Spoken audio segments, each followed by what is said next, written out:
میں نے کلیات اقبال اٹھائی یہ دیکھنے کے لیے کہ ایک صدی پہلے ہمارے کیا مسائل تھے اور اقبال نے اس کا کیا حل پیش کیا تھا، لیکن میں اسے پڑھ کر دنگ رہ گیا۔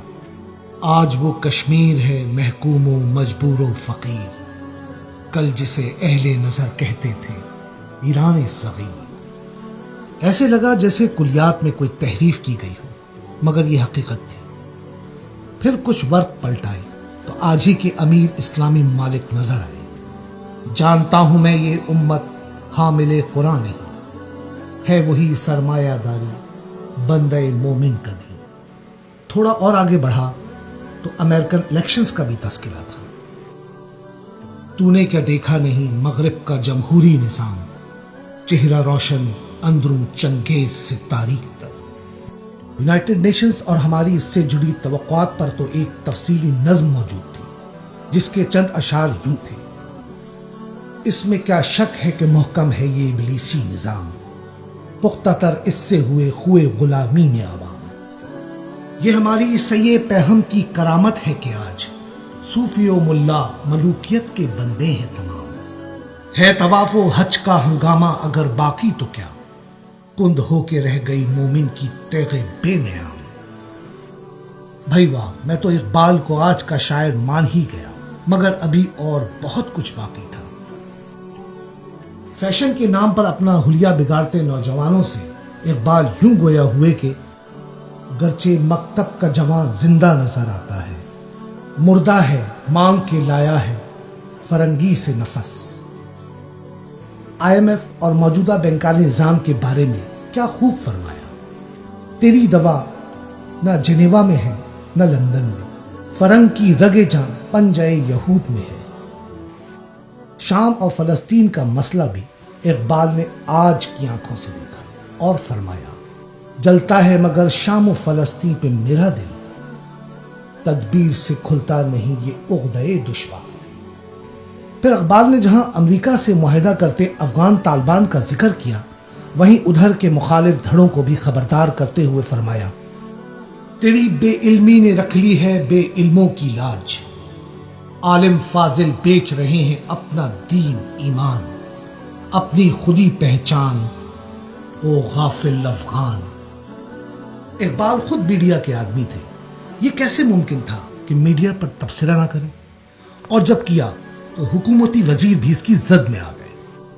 کر تو بھی حکومت کے وزیروں کی خوشامد، دستور نیا اور نئے دور کا آغاز، معلوم نہیں ہے یہ خوشامد کی حقیقت، کہہ دے کوئی الو کو اگر رات کا شہباز۔ اور نیوز چینلز کے بعد انٹرٹینمنٹ انڈسٹری کا بھی مسئلہ یوں بیان کیا: ہند کے شاعر و صورت گرو افسانہ نویس، آہ بیچاروں کے اعصاب پہ عورت ہے سوار۔ اقبال نے جب اسی عورت کے حق میں بات کی تو مجھے وہ اس کے سب سے بڑے وکیل لگے، لیکن ساتھ ہی ساتھ ان کی رہنمائی بھی خوب کی۔ وجود زن سے ہے تصویر کائنات میں رنگ، اسی کے ساز سے ہے زندگی کا سوزے درون، مکالمات فلاطوں نہ لکھ سکی لیکن اسی کے شعلے سے ٹوٹا شرار افلاطون۔ اور یہ کہ میں بھی مظلومی نسواں سے ہوں غمناک بہت، نہیں ممکن مگر اس عقدہ مشکل کی کشود۔ اور آخر میں عورتوں کے لیے حتمی بیان یوں دیا کہ علم ضرور حاصل کرو، لیکن پہلے کون سا علم؟